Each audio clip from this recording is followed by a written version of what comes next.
What you've just seen will fundamentally change human life on our planet forever. What you've just seen is human cloning. In 2005, what turned out to be the first human cloned embryo was produced here in Newcastle University. Look again. The DNA from a person to be cloned is injected into a human egg. And what's created is an intact cloned embryo of that person. If this new embryo grew up, it would be the person's identical twin. But this embryo was created to be destroyed for research. Both actions are highly controversial. We think that this may be the most difficult issue that the human race has ever had to confront. What is going to happen to us as human beings? We could become totally unrecognizable if certain people have their way. So what is the truth about cloning humans?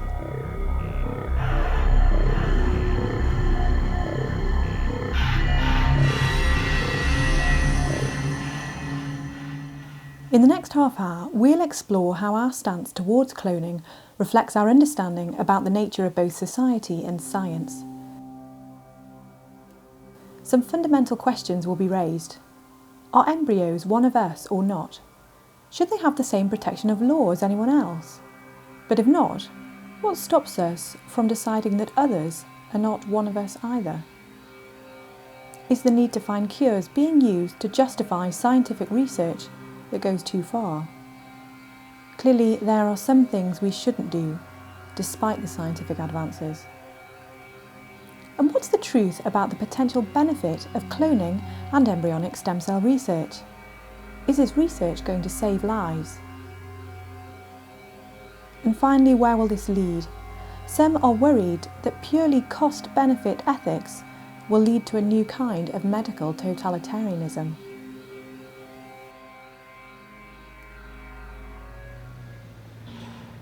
Our investigations into human cloning naturally began in Newcastle in the UK, but they led to interviews with key players not only in England, but also on the other side of the Atlantic. We met with experts in Boston and in the capital, Washington, DC. However, we start our debate not in these seats of power, but with one man in the Rocky Mountains and his journey to find a cure.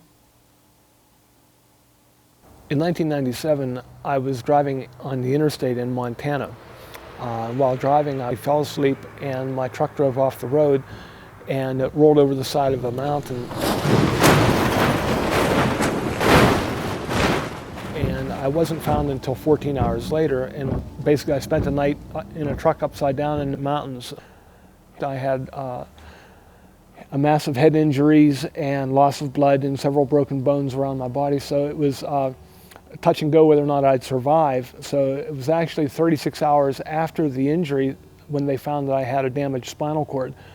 To wake up all of a sudden in a hospital room, it was very, very shocking. And to find that I couldn't use my body, that I was paralyzed. I couldn't feel below my neck, I couldn't move my arms, my hands, my legs, or anything. And to realize that that was my future, in literally the blink of an eye, it was very hard to deal with.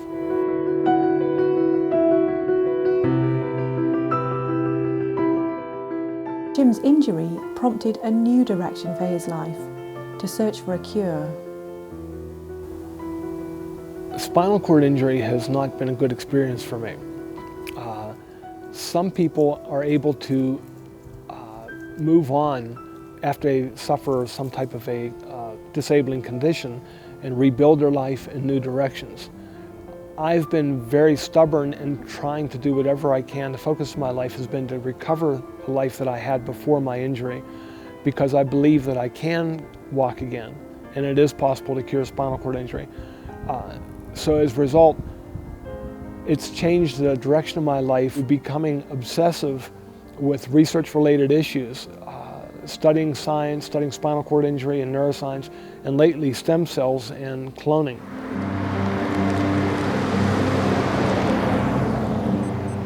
But how could stem cells and cloning help, Jim?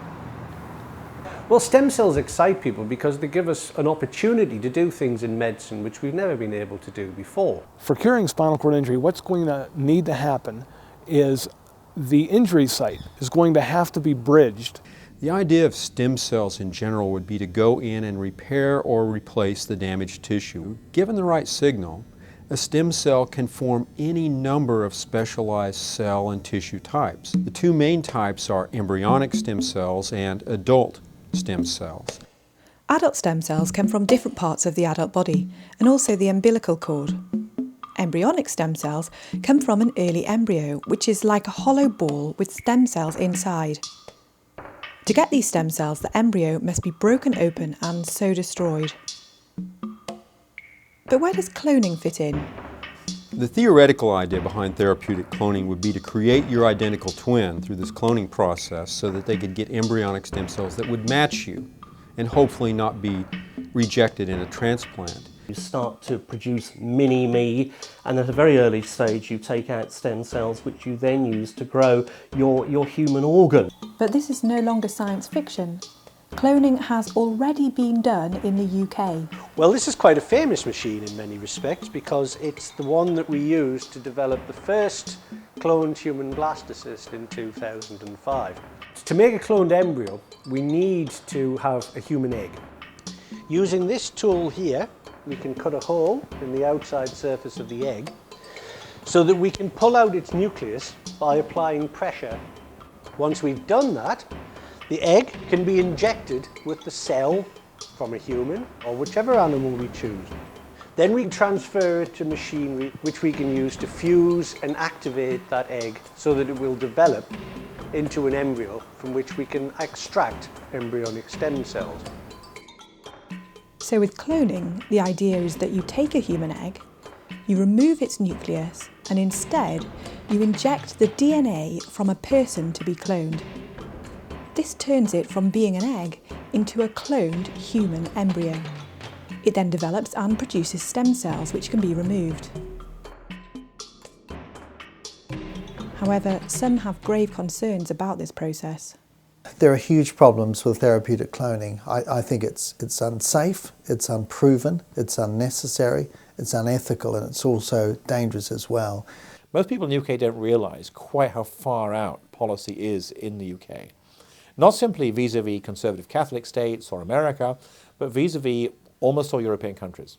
You go to places like France and Germany and Canada and Norway, all of which have basically liberal laws on abortion, and they send you to jail if you do therapeutic cloning.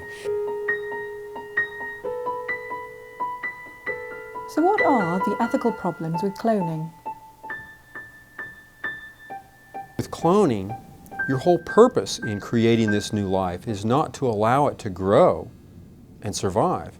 Your whole purpose is creating it just to destroy it. So you're creating a class of human beings whose only reason to exist is to be destroyed for research purposes. You grow it to a certain stage and then destroy it to cannibalize it for the various stem cell lines. However, supporters of cloning for research don't see this as a problem. I don't believe that it goes too far in ethical terms to use embryos up to a 14-day limit when they're still smaller than the size of a pinprick in order to derive therapies to keep people alive. But there are those who think a lack of size or ability shouldn't affect an embryo's human rights. To take a very early human life, I would say, and destroy it in order to help someone else is simply discriminating on the basis of age. We can't use human lives as a means to an end. Embryo at 7 days, some people may call a ball of cells, but it's much more than that. It's an intact, functioning organism. And it looks that way because that's the way we all look at that stage of our development. It would be like saying that a baby, a newborn, is a ball of cells. Well, that's accurate in one description, but that too is a new organism at that stage of development. The difference being, rather than just some skin cells or some cheek scrapings and so on, that little embryo, even at that early stage, has the ability to go on and continue developing if allowed to do so. But what about our duty to find cures for patients? What about their needs? If there is morality involved here, there's a moral obligation on us to pursue embryonic stem cell research if it can lead both to insights into the cause of disease and potential therapies. There is not the same right to life, the same right to the consideration of its interests of a very early embryo smaller than a pinprick as there is for a person who is suffering with a life-threatening disease. But no one would argue that a patient's rights are absolute. So how do we balance these against other ethical considerations? You know, it's not a matter of saying we don't want people healed. We do want people healed. The question is how we do it, and are we doing it in an ethical way? We don't let you kill your child even if your child's organs can save you. We consider that unethical. Now that's an extreme example, but there are people in this debate that consider killing embryos the same as killing your child.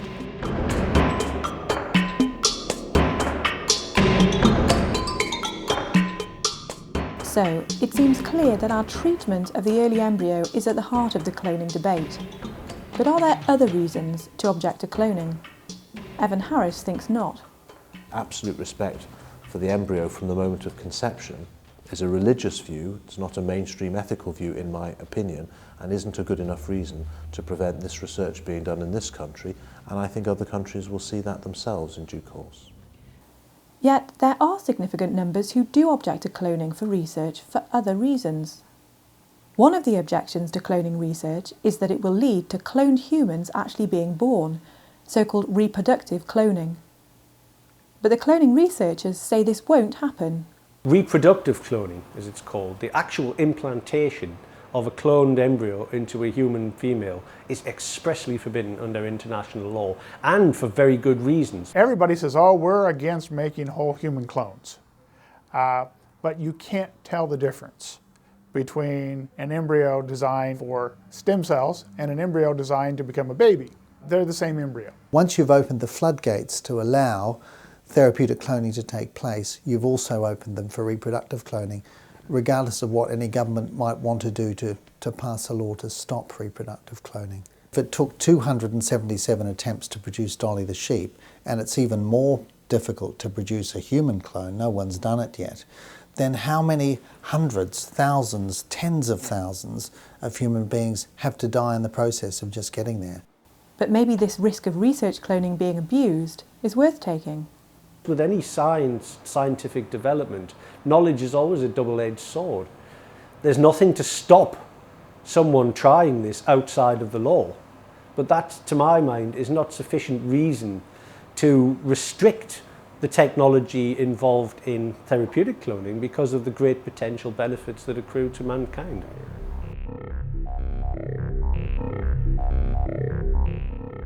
But a key question is, do the benefits of this scientific sword outweigh the damage it could do?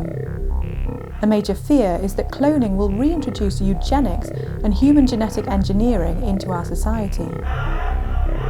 The idea of an inheritable genetic engineering is that you would put a piece of DNA, a new gene, into an early embryo. That individual then would grow and develop and carry on with that particular new genetic trait and even pass it on to future generations. Cloning comes into this picture because it allows you to make many, many copies, many, many embryos that then you can test out this new genetic engineering on. Cloning and eugenics are closely linked. The word eugenics means good genes. Cloning will be used to make embryos that are composed of the good genes. Now what we know from history is that whenever we've tried to do this, we haven't chosen very well. That we've chosen based on our own biases. Our biases around appearance, our biases around race were at the heart of the eugenics movement of the last century.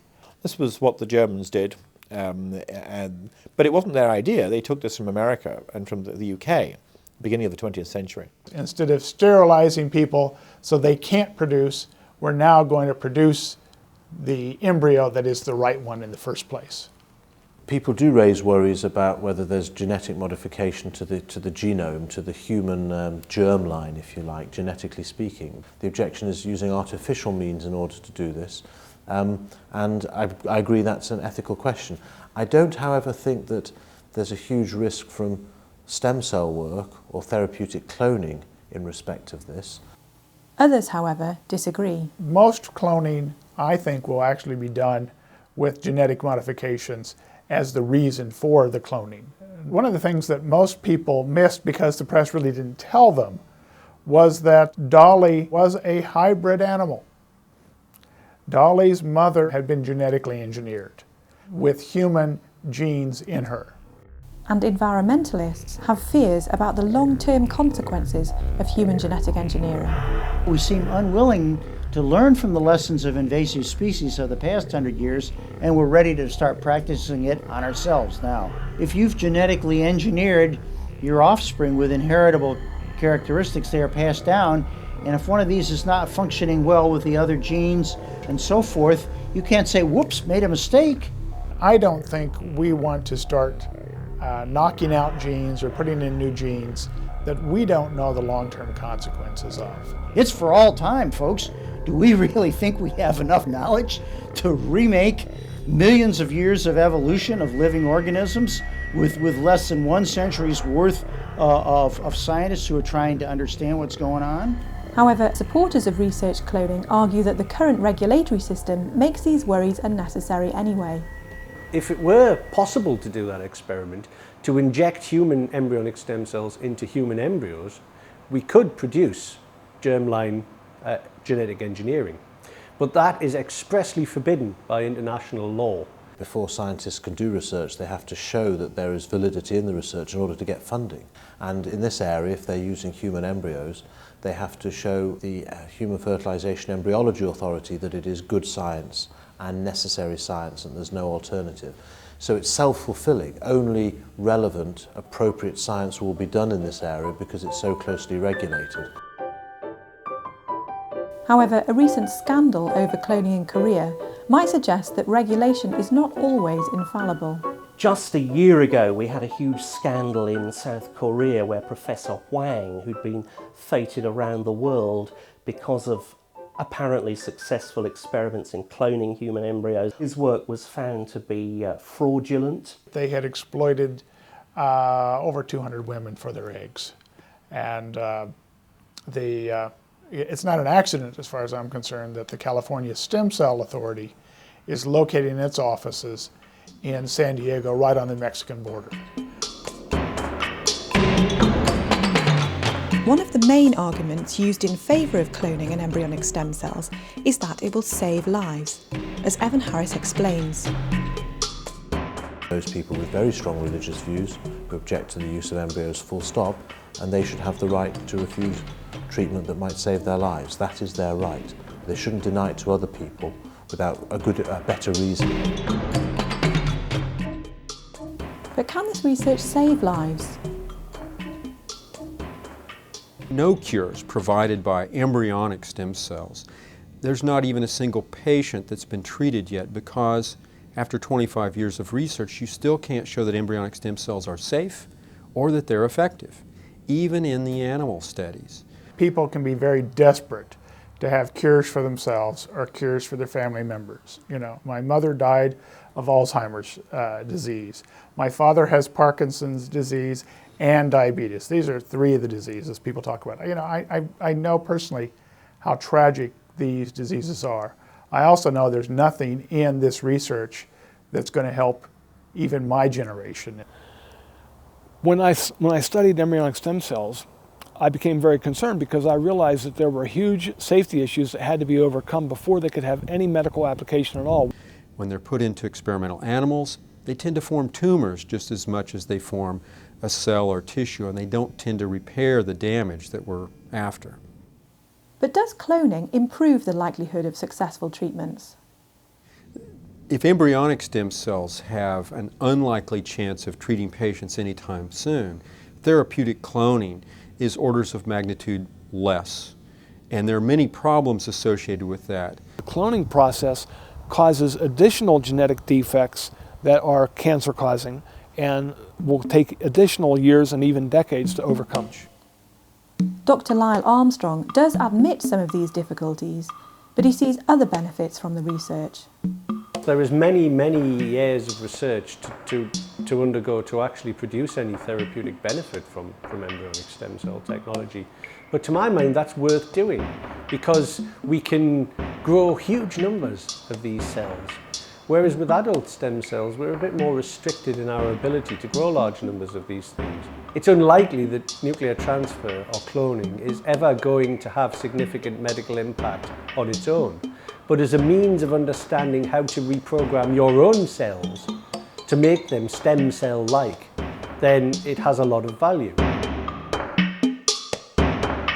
So with scientists admitting treatments from cloned embryonic stem cells are decades away, what's the situation with adult stem cells taken from the adult body, the umbilical cord and the bone marrow? I don't feel like the media has done an adequate job by far of portraying success versus failure in embryonic versus adult stem cells. For several years, it has been understood that adult stem cells are limited in their ability to form different kinds of cells. With adult stem cells, such as those from the bone marrow, we can only ever develop blood cells or immune cells or certain types of fat cells. So there's a very great restriction in the potential of adult stem cells. However, current research questioning this thesis is bringing new hope to patients. There are now many examples of some adult stem cells that, just like an embryonic stem cell, have the flexibility to form any tissue in the body. There are at least 72 different diseases where human patients have improved after treatment, and that includes things like leukemias and anemias, including sickle cell anemia, thalassemias, heart damage, chronic liver damage, stroke damage, growing new corneas to restore sight to blind patients, and the list goes on and on. In the meantime, there are no treatments for humans with embryonic stem cells, and in fact, most of the animals die in the embryonic stem cell experiment rather than being helped. I think the government has got a responsibility to ensure that the research that's done in this country is ethical, but also that taxpayers' money is used in a way that is most effective as well. The press would like the public to believe that the only issues involved in these debates are religious values blocking or suppressing miracle cures. But I have not been religiously active for over 30 years. Part of the problem with this whole debate is that it's been very much driven by celebrities with an interest in it. These folk, I believe, have been misinformed. Michael J. Fox, who has Parkinson's disease and is pushing for stem cell research. Nancy Reagan talking about stem cells for the treatment of Alzheimer's disease because former president suffered from that. We know, for example, that stem cell treatment will probably never ever provide any sort of results for Alzheimer's. We've got Christopher Reeve, Superman, who became an advocate for the use of stem cells in spinal cord injury, which of course he had suffered. Christopher Reeve testified to the U.S. Senate saying that the only cells that could cure him were embryonic stem cells because they could produce cells that were able to myelinate his spinal cord. Unfortunately, what he was not told by his advisors was that his body already has 6 types of cells that are able to remyelinate his spinal cord.